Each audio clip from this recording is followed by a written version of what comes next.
이 이야기가 실화라고 하는데 사실인지 제가 확인할 길은 없어요. 미국 애리조나에 90이 된 노모가 살고 계셨는데 아주 정정하셔서 운전도 아직 혼자 하시고 살면서 자기가 해야 될 것을 모두 다 직접 개인적으로 하셨다는 겁니다.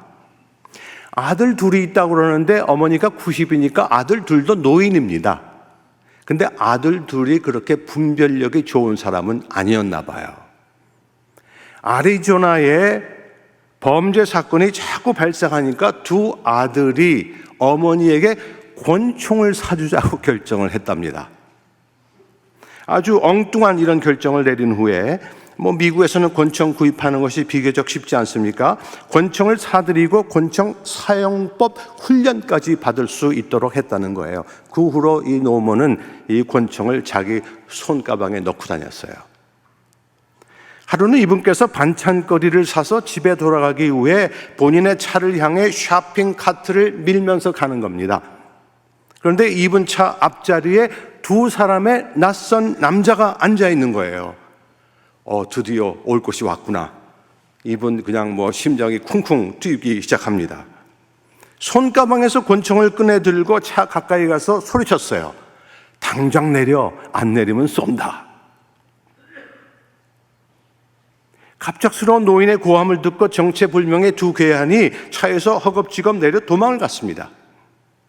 이 노인이 마음을 진정하고 차에 앉아서 열쇠를 꺼내 발동을 걸려고 하는데 이 열쇠가 열쇠 구멍에 들어가질 않아요. 그래서 유심히 보니까 자기 차가 아니더랍니다. 두 남자를 찾아서 사과하고 싶었지만 벌써 사라져 버렸다는 거예요. 연세가 많으신 분들을 충복하기 위해서 하는 말이 아닙니다. 저도 이제 법적 노인이 된 지 몇 년 지났어요. 우리의 삶이, 우리의 신앙이 이 이야기와 흡사하다는 것을 종종 저는 깨닫게 돼요. 나는 확실히 알고 있었는데 나중에 알고 보니까 내가 잘못 알고 있는 겁니다. 나는 분명 하나님을 잘 알고 잘 믿고 내 신앙은 잘못된 것이 하나도 없다고 믿고 사는데 나는 이만하면 됐어 하는 마음으로 살고 있는데 시간이 지나서 보면 내가 잘못 알고 잘못 믿고 있었다는 것을 깨달은 것이 한두 번이 아닙니다. 그래서 내 신앙에 결코 우리가 자부해서는 안 될 겁니다. 내 신앙을 늘 살펴보고 반성하고 하나님을 더욱더 잘 알 수 있도록 우리가 노력을 해야죠. 그러기 위해서 우리는 성경을 읽고 또 읽고 묵상하는 것이고 우리가 매주 예배에 참석하는 것이고 설교 말씀을 듣고 하나님의 말씀을 사모하는 것 아닙니까? 오늘 로마서 6장 1절부터 11절 말씀을 저희들이 읽었어요. 저는 로마서를 공부하면 할수록 이런 생각이 듭니다. 기독교 2000년 이상 역사에서 가장 중요한 신학자들이 로마서를 읽고 감명을 받았다고 하죠. 서기후 4세기, 5세기를 살았던 성 어거스틴, 15세기에 마틴 루터, 그리고 18세기를 살았던 우리 감리교단을 창시한 요한 웨슬레 같은 교회 역사에서 빼놓을 수 없는 많은 사람들이 로마서를 읽고 감동을 받았다고 합니다. 이 사람들의 본인들의 삶의 방향이 바뀌었어요. 그들은 전 세계 역사의 방향을 바꿀 수 있는 그런 사람이 되었죠. 아직도 오늘날까지도 많은 사람들에게 신앙의 표범이 되는 분들 아닙니까? 그래서 저도 그런 생각을 한번 해봅니다. 나도 로마서를 읽고 그런 개혁적 변화를 체험할 수 있을까? 나 같은 사람은 어떻게 살고 어떠한 신앙의 자세로 살아야 그런 변화를 체험할 수 있을까? 그리고 오늘 이 말씀을 여러분과 함께 나누면서 하나님께서 오늘 과연 우리와 함께 하셔서 우리 모두가 인생을 살며 필요하는 삶의 원동력을 얻고 삶의 길잡이가 되시는 주님을 우리 마음속에 모셔드리고 또 신앙의 확신이 없는 이들이 있다면 좀 더 확고부동한 신앙의 확신을 얻을 수 있는 이 시간이 될 수 있을까 간절히 기도하면서 저도 기대를 해보는 겁니다. 로마서의 이 말씀에는 기독교의 진정한 세례의 의미가 담겨져 있습니다. 기독교의 가장 기본적이며 가장 핵심적인 말씀이 여기에 담겨져 있어요. 요약을 해보면 참 그리스도인이 되는 것은 참 세례를 받는 것인데, 참 세례를 받는 것이란 그리스도와 함께 죄에 대해 죽고 그리스도와 함께 새 생명으로 부활하여 연합하는 것이라는 겁니다. 그리고 이제는 하나님이 원하시는 삶을 사는 것이죠. 죄에 대해 죽는다고 했는데 그 의미를 생각해 보세요. 훌륭한 신앙인이 되기 위해서는 죽음에 대해 민감해야 합니다. 클레먼트 신학대학원의 전 총장님이 제리 캠벌이라고 하는 분이었어요. 12년 전쯤 은퇴하고 지금은 텍사스 시골 농장에서 이분이 살고 있습니다. 이제는 80세가 넘으셨어요. 이분을 보면서 제가 배운 것이 많이 있는데 그 중에 하나가 이분은 도대체 작은 일에 동요하지를 않습니다. 이분이 화를 내는 것을 제가 본 적이 없어요. 이분의 감정이 격조하는 그런 것을 제가 본 적이 없습니다. 어떻게 사람이 이렇게 침착할 수 있을까 궁금해서 제가 비행기를 타고 한국에 함께 출장을 오면서 물어봤습니다. 이분은 태어나면서부터 심장 문제가 있었어요. 9살이었을 때에 심장 수술을 처음 받고 12년 전 68세가 되기까지 심장 수술을 9번을 받았다는 겁니다. 그분이 은퇴한 후 또 심장 수술을 받았는지는 제가 몰라요. 이분의 심장에 문제가 있어서 어릴 때부터 뜀뛰기를 한 번도 못 해본 분이에요. 여러분, 그게 상상이 되세요? 살면서 뜀뛰기를 한 번도 못 해본 분이에요. 심한 운동을 할 수가 없습니다. 제가 질문한 것에 대해서 답을 하면서 본인의 삶의 여정에 대해서 말해주는 겁니다. 어렸을 때부터 내가 언제라도 죽을 수 있다는 가능성을 안고 사니까 하루하루를 하나님이 주시는 선물로 알고 산다는 겁니다.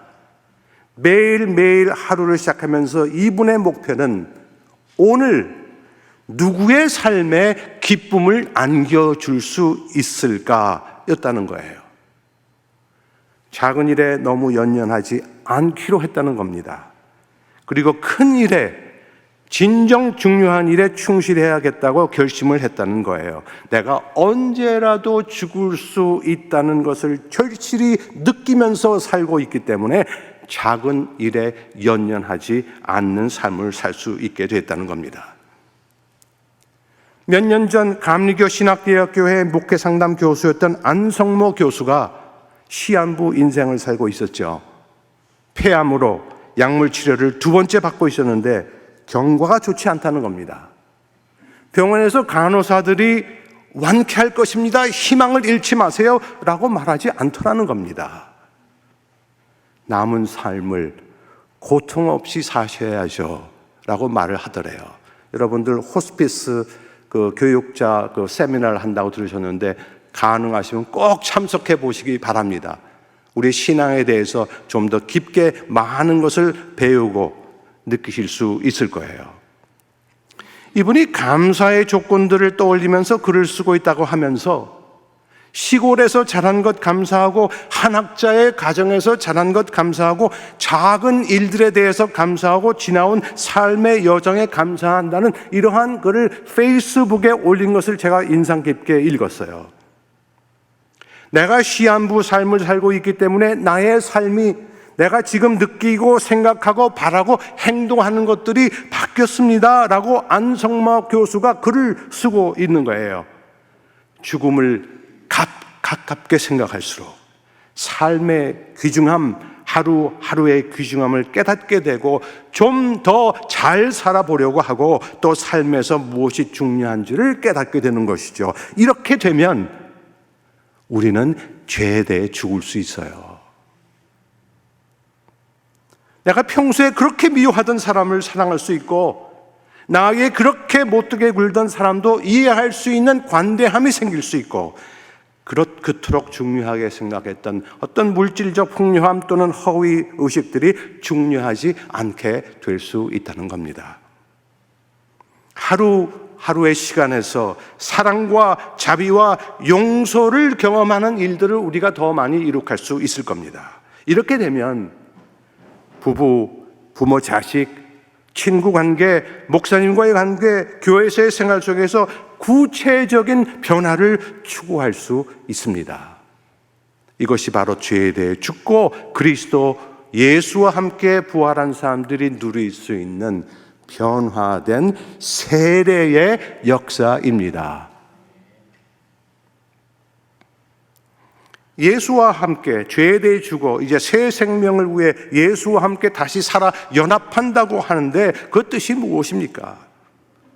그 뜻은 우리의 매일매일의 삶에서 죄에 대해 죽었기 때문에 이제 구체적으로 사랑과 자비와 용서와 관대와 인내를 향한 변화를 우리가 경험할 수 있게 된다는 거예요. 이러한 변화를 관계 속에서 이룰 수 있을 때 우리는 하나님을 사랑할 수 있고 우리의 이웃을 사랑할 수 있는 것 아닙니까? 이것이 기독교의 가장 핵심적인 세례의 의미입니다. 이렇게 세례는 죽음과 부활과 긴밀하게 연결되어 있는 거죠. 기독교 신앙과 기독교 신학의 가장 기본적인 내용입니다. 중년 부부가 있었어요. 다가오는 화요일이 남편의 생일입니다. 그래서 남편의 생일 선물을 사주려고 그 전 수요일에 아내가 쇼핑을 갔어요. 그런데 남편의 생일 전날 월요일에 남편이 갑자기 심장마비로 죽었습니다. 제가 목회했던 LA 연합 감리교회 교인이었던 중년 부부에게 일어난 사건이에요. 숨을 거둔 남편을 바라보면서 아내가 우는 겁니다. 내일이 내 남편 생일인데, 내일이 내 남편 생일인데. 남편을 위한 생일 선물도 당연히 중요합니다. 그런데 이 아내의 말을 들어보니까 남편을 조금 더 따뜻하게 대해주지 못했던 것을 후회하는 거예요. 이제 어제 내가 남편에게 왜 그렇게 쌀쌀맞게 대했을까 후회하는 겁니다.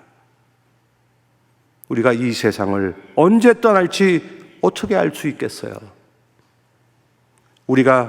그런데 내가 매일매일 죽을 수 있다는 가능성을 안고 살고 있다는 것을 우리가 절실히 깨닫는다면 우리는 작은 일에 연연하지 않습니다. 하찮은 일 때문에 서로 다투지 않을 거예요. 가정에서, 교회 재직들 사이에서, 또 목사님과의 관계에서도 우리는 좀 더 관대하고 인내하고 사랑하고 용서할 수 있을 것입니다. 세례를 받아 죄에 대해 죽고 부활하여 그리스도와 함께 연합한 사람의 모습이 이러한 모습입니다.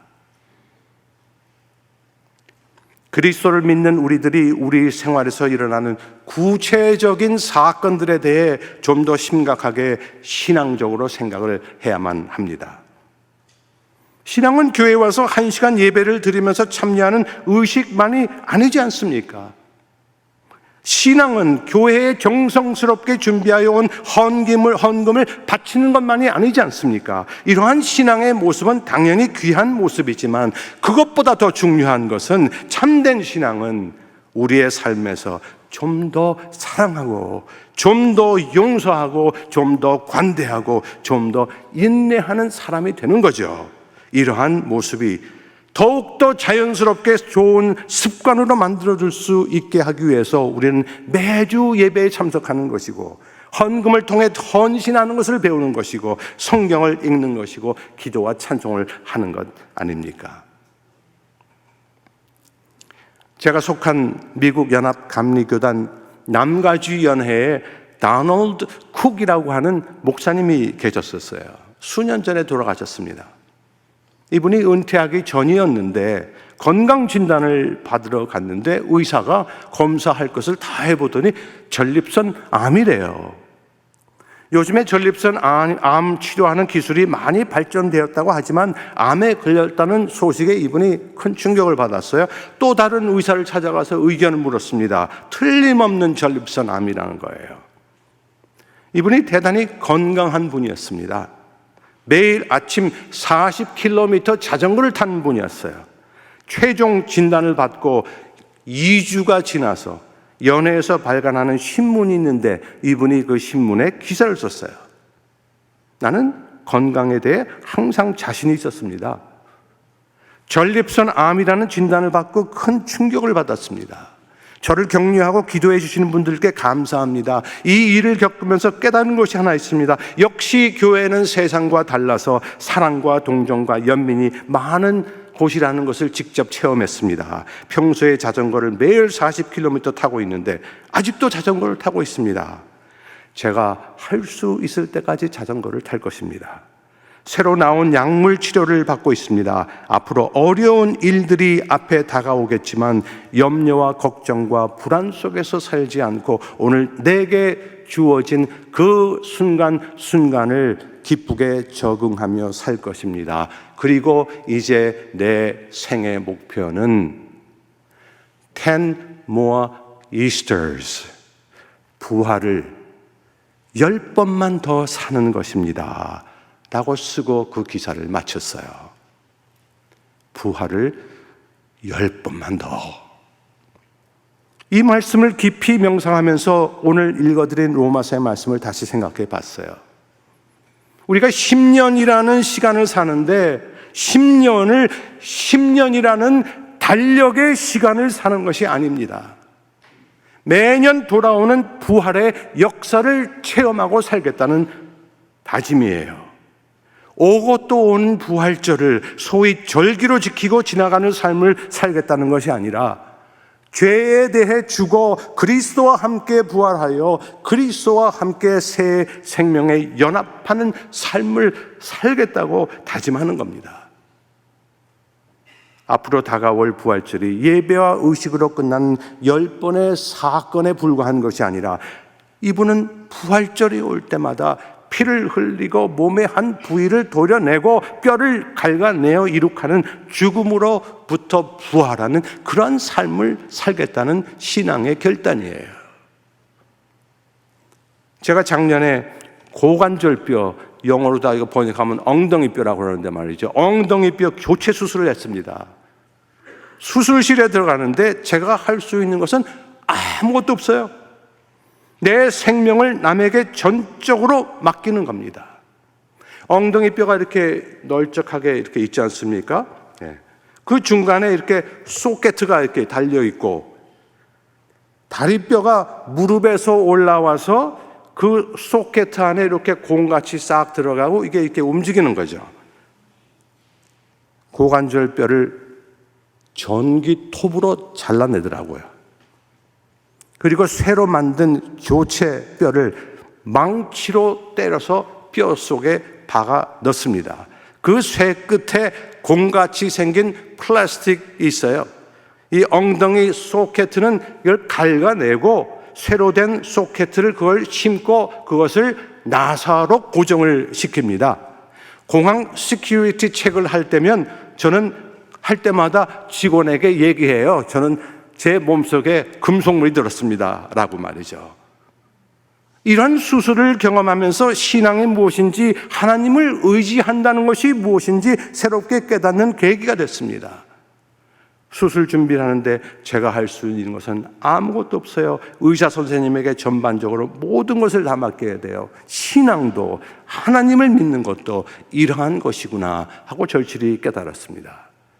나의 능력, 나의 재산, 나의 재능, 나의 학력, 나의 관계, 이 모든 것들이 죽음 앞에 설 때에 아무런 의미가 없다는 것을 깨달았습니다. 내 영혼 속에 남는 가장 중요한 것은 내가 얼마나 깊게 사랑을 하였는지, 얼마나 내가 다른 사람을 위해서 헌신하였는지, 내가 어떤 사람이었는지, 이러한 질문들이 제 마음속을 스쳐가더라고요. 그리고 부활을 10번만 더 라고 말한 단쿡 목사님의 이야기를 기억했습니다. 제가 앞으로 몇 년을 더 살지 알 수 없지만 앞으로 매년 부활절이 찾아오는데 부활절을 맞이할 때마다 나도 부활을 10번만 더라는 신념으로 살아야 되겠다고 저도 다짐을 했습니다. 여러분, 우리가 부활을 말이죠, 봄에 절기를 지키지 않습니까? 그런데 부활의 역사를 살아야 되는 것은 1년 내내, 평생 내내 우리가 경험하고 살아가야 되는 것이지 않습니까? 나도 언제 죽을지 모르는 인생을 살고 있으니까 내일 내가 죽을 수 있다는 가능성을 생각하니까 그렇지 않아도 이쁜 제 아내가 더 이쁘게 보이더라고요. 제 아내가 더욱더 고맙다고 느껴지는 거예요. 저는 42살 난 아들과 38살 난 딸이 있는데 이 딸이 때때로 저에게 매몰차게 말을 합니다. 저보다 훨씬 더 젊은 나이에 교수가 돼서 스트레스를 얼마나 많이 받으면 아빠에게 저렇게 매몰차게 얘기를 할까? 이렇게 좀 더 이해해주고 싶은 그런 마음이 생기더라고요. 그래서 딸이 매몰차게 저를 대할 때에도 더 이상 제 마음속에 상처를 받지 않습니다. 이제는 나도 하찮은 일에 연연하지 말아야지. 오늘 하루를 살면서 누구에게 기쁨을 안겨줄 수 있을까라는 질문을 하면서 살아야지 제가 다짐을 합니다. 그리스도인이 된다는 것은 죄에 대해 죽어 새 생명으로 부활하여 그리스도와 함께 연합하는 것이에요. 부활절이 3월이든 4월이든 언제이든 부활의 역사는 우리가 1년 내내 지속돼야만 합니다. 이것이 우리 신앙의 가장 핵심적이고 가장 기본적인 거예요. 여러분의 삶 속에서 기독교인에게 뭔가 다른 것이 있다면 바로 이것입니다. 여러분의 삶 속에서 구체적인 변화를 추구하실 수 있기를 바랍니다. 여러분의 가정생활, 부부생활, 자녀와 부모의 관계에서, 또 교인과의 관계에서, 목사님과의 관계에서, 사회생활에서 새로운 변화를 체험하실 수 있기를 바랍니다. 이러한 삶의 변화를 추구하는 것이 우리의 신앙의 목표죠. 나는 구원을 받았으니까 이제 됐어 라고 생각하는 것은 이기적 교인 아닙니까? 구원을 받았는데 하나님은 내가 어떤 삶을 살기를 원하시는가? 이 질문이 우리가 우리 자신에게 해야 될 질문 아닙니까? 신앙생활에서 또 교회 생활에서 부수적인 많은 상황들이 있습니다. 그렇게 중요하지 않은 신앙의 핵심이 되지 않은 많은 일들에 대해서 여러분과 제가 너무 연연하지 않을 수 있기를 바랍니다. 부활을 10번만 더라는 말씀 속에 담긴 확고부동한 신앙의 자세와 인생의 결단을 경험할 수 있는 여러분과 또한 제가 될 수 있기를 우리 주 예수 그리스도의 이름으로 간절히 기도합니다. 아멘.